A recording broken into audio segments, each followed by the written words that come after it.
Salut les développeurs et bienvenue dans une nouvelle vidéo de notre formation Jetpack Compose. On va continuer notre formation et on va voir dans cette vidéo comment personnaliser les textes. Donc jusqu'à maintenant, on a déjà utilisé les textes dans notre formation. On a utilisé les textes de cette façon-là. On a un composable qui s'appelle greeting. On lui passe un paramètre de type string. Et là, on utilise le texte par défaut, le composable text par défaut, donné par Jetpack Compose.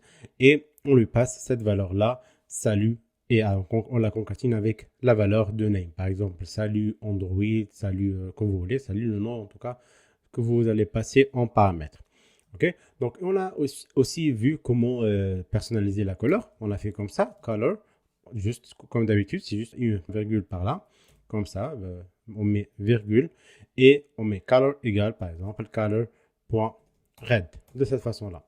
On fait juste un save et là on va voir que ça va rebuilder et ça va afficher salut Android, mais cette fois-ci ça sera en rouge. Ok, on a dit aussi qu'on peut mettre ça comme paramètre color de point color et ici on affecte ce paramètre color à ce paramètre color de texte. Ok, donc la valeur de color va passer ici. Donc là, au lieu de greeting avec juste une chaîne de caractères, on va passer ici par exemple color blue.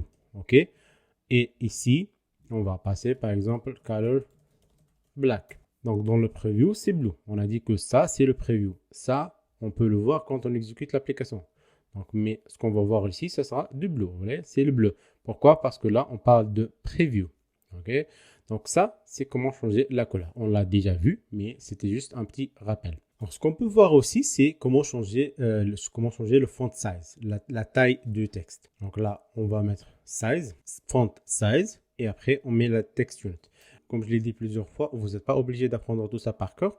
Donc, soit vous savez que ça s'appelle size quelque chose, comme moi, par exemple, vous faites size comme ça, et ça va proposer le mot correct, par exemple, comme ça, le nom de paramètre correct. Et là, vous allez mettre font size. Sinon, vous pouvez cliquer sur Control ou bien Command si vous êtes sur Mac. Après, clique sur ce texte. Ça va ouvrir la définition de ce composable. Et là, vous allez voir qu'il y a tous les paramètres. Donc, vous pouvez les lire et comprendre chacun. Par exemple, moi, je veux changer la size. Je vais lire tous ces paramètres-là et je vais deviner, entre parenthèses, lequel est le paramètre qui va changer la taille du texte. Donc là, je vois texte, ça peut être text size. Si je veux m'assurer que c'est bien ça, je vais aller ici à la documentation et je vais regarder. Il y a la définition ou bien la documentation des paramètres.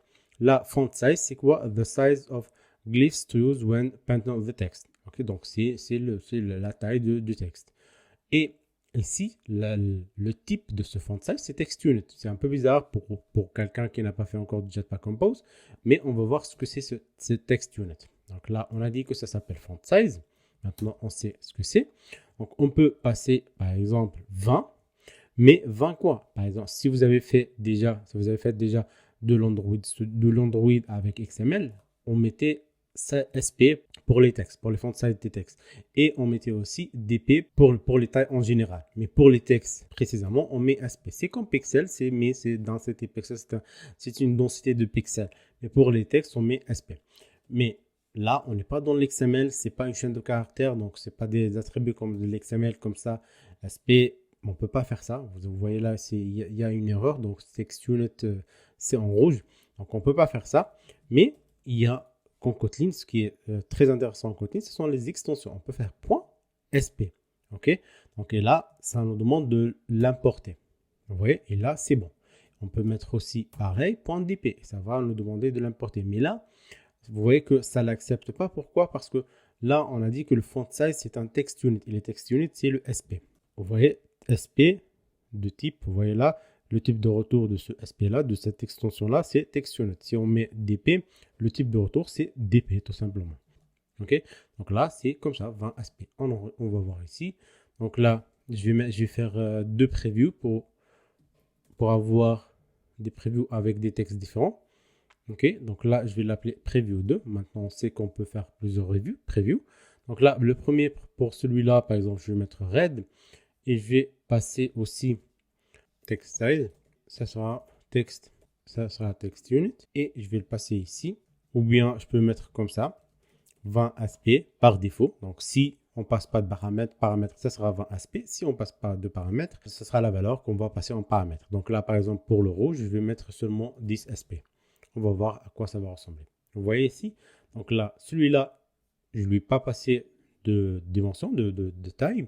Donc, ça nous a affiché le salut Android avec une couleur rouge et avec un font size par défaut, c'est 20. Et ici, ça nous a affiché un salut Android avec la couleur rouge et 10 SP. Donc, c'est comme ça qu'on change la taille d'un texte. Donc, qu'est-ce qu'on peut faire aussi? Donc, on peut utiliser font weight. Est-ce qu'il est bold ou bien est-ce qu'il est light, etc. Donc, c'est quoi le type de ce font weight là? Si on fait juste un contrôle ou bien un clic sur ça et on survole avec le curseur, on va voir qu'il est de type font weight. Donc, on va appeler font weight et après, on va voir qu'est-ce qu'il va nous proposer. C'est toujours comme ça. Cherchez pas trop, suivez juste la documentation. Si on va ici, on va voir qu'il y a font weight de type font weight. Ok, bah, on va mettre font weight. Après, on va voir ce que c'est, qu'est-ce que ça va nous donner. Point. Il y a bold, black, light, extra bold, medium, etc. Donc, si je mets bold, ça sera gras. Ouais, là, il est gras. Ok, et là, je peux aussi le personnaliser, ça. Ou bien, on peut créer un autre composable. Donc là, pour créer un composable, ça sera plus intéressant. Donc, je vais appeler ce composable texte avec T majuscule, texte gras. Ok, et là, je vais, par exemple, afficher mon texte, my text, comme ça, de type string, le texte que je veux afficher en gras. Ça ne va pas marcher comme ça parce que c'est pas composable. Pour que ça soit composable, il faut ajouter la notation composable. Donc là, il n'y a plus de problème. Donc je vais juste supprimer le bold par là. Et ce sera ce composable là qui va nous afficher un texte en gras. Donc là, je vais juste passer mon texte, le texte que je vais passer en paramètres, ça va s'afficher ici. La couleur par défaut, je vais mettre black, comme ça. Ok. Et là, pour le font size, je vais mettre 12 aspects et ça sera font weight bold. Je vais revenir sur mon preview ici. Je vais ajouter un autre preview, comme ça. Hop, preview 3. Ou bien je peux lui donner comme ça un nom. Comme ça, on maîtrise mieux les previews. Donc là, texte, preview, texte, bold. Okay. Bah, on va supprimer ça déjà. Donc là, je vais passer texte gras. Et là, je suis en texte en gras. Ok. Donc là, comme ça. Vous voyez, et là, c'est un texte en gras. C'est un preview d'un texte en gras. Donc c'est très simple. Je peux aussi modifier par exemple le style de texte. Je peux m'appeler font style, comme ça. J'appelle font style point et soit normal, soit italique, comme ça. Vous allez voir que le texte gras, ça va être en italique. Vous voyez, donc c'est très simple. Donc là, il est en bold, mais il est aussi italique. Donc là, il est juste un peu incliné. Ok, donc là, c'est pour le font weight, le font size, le font style. Il reste encore quoi voir, le font family. On peut spécifier le font family, par exemple, comme ça. On peut voir ce qu'on a. Par exemple, il y a monospace, c'est un style différent. Il y a cursive. Donc, ce sont des styles vraiment existants sur Android. Par exemple, celui-là, cursive, il est un peu cool. Mais il y a aussi serif et sans serif. Ok. Donc, ce sont des font family, mais vous pouvez bien sûr télécharger votre font family et l'ajouter dans le projet. Pour faire ça, on va faire une vidéo complète, en tout cas, pour ne pas rendre cette vidéo très longue, mais en tout cas, vous pouvez toujours le faire et juste après l'appeler dans font family. Donc, je vais supprimer tout ça pour que ça soit lisible surtout. Je vais enlever tous ces previews là et laisser qu'un seul. Je vais changer le nom, je vais l'appeler my multiline text. Ça sera un texte sur multiline. C'est un texte sur plusieurs lignes. Je vais juste modifier tout ça. On va se concentrer sur des textes sur multiligne. Ok, là, my text. Je vais le passer ici. Hop. Et la couleur, je vais mettre par défaut en black. Hop. Et là, ici, si je visualise ça avec un texte là, par exemple, je vais mettre ici le mot Android, par exemple, je peux le faire répéter plusieurs fois. Je peux faire repeat comme ça 50 fois. Donc là, je vais mettre la même chose ici. Et vous voyez ici, c'est juste le mot Android qui est écrit sur plusieurs lignes. Donc là, pourquoi je fais ça, juste pour vous montrer comment ajouter un max line. Si je mets 3 lignes, ça va limiter l'affichage sur 3 lignes. Vous voyez, si je mets 2 lignes, ça va limiter l'affichage sur 2 lignes. Il y a aussi minline, par défaut c'est 1. Si je mets par exemple minline 1 et je passe ici juste 3 Android. En vrai, ça va réserver l'espace. Et là, c'est pas minline, c'est le par défaut c'est 1, plutôt je 2. Et là, vous voyez, ce qui a changé, c'est qu'il a réservé l'espace pour une deuxième ligne. Vous voyez, il a réservé 2 lignes. Pourtant, on a juste 3 fois Android, donc c'est juste une ligne. Mais il a réservé quand même 2 lignes parce que nous, on a dit que minline, c'est 2. OK? Donc, on va revenir maintenant sur le 50 pour que je vous montre quelque chose d'autre. Là, ce que je veux vous montrer, je vais remettre le maxline tout d'abord. Maxline 3. Et ici, qu'est-ce que je vais mettre? Je vais mettre overflow. Le overflow, c'est quoi? C'est le débordement, quand on déborde le maximum qu'on a fait. Donc là, je vais mettre texte, overflow, ellipses. Ellipses, c'est quoi? C'est en fait, on va couper, parce que parfois vous avez une paragraphe, ça doit être affiché sur 3 lignes, mais vous voulez ajouter par exemple le bouton afficher plus. Donc vous voulez afficher que les 3 lignes avec 3 points à la fin comme ça. Et après, à la fin, vous allez mettre un bouton afficher plus par exemple si vous voulez. Donc l'idée, tout simplement, c'est de maximiser déjà le nombre de lignes, sur 3 par exemple ici, et en ajoutant overflow ellipses, comme ça, ça va ajouter 3 points. Si ça déborde, parce que là, si j'affiche seulement 5 comme ça, vous voyez, là, ça n'ajoute pas les 3 points parce que ça ne déborde pas le maximum, qui est 3 lignes. Donc, on est juste sur une seule ligne, donc ça va. On n'a pas besoin de mettre les 3 points parce qu'il ne reste rien à afficher. Il y a aussi, si je reviens sur 50 comme ça, au lieu de ellipses, il y a aussi clip. Clip, c'est juste couper. Donc, c'est le comportement par défaut. Comment on peut voir ça?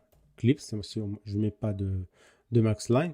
Mais au lieu de ça, je vais utiliser quelque chose qui s'appelle modifier. On va consacrer toute une vidéo pour ça. Mais en tout cas, le modifier, c'est vraiment le conteneur de tous les paramètres possibles à mettre sur n'importe quel composable graphique. Donc, tous les paramètres que vous pouvez ajouter à un composant graphique, ça sera avec le modifier. Donc, vous faites modifier comme ça en majuscule, point.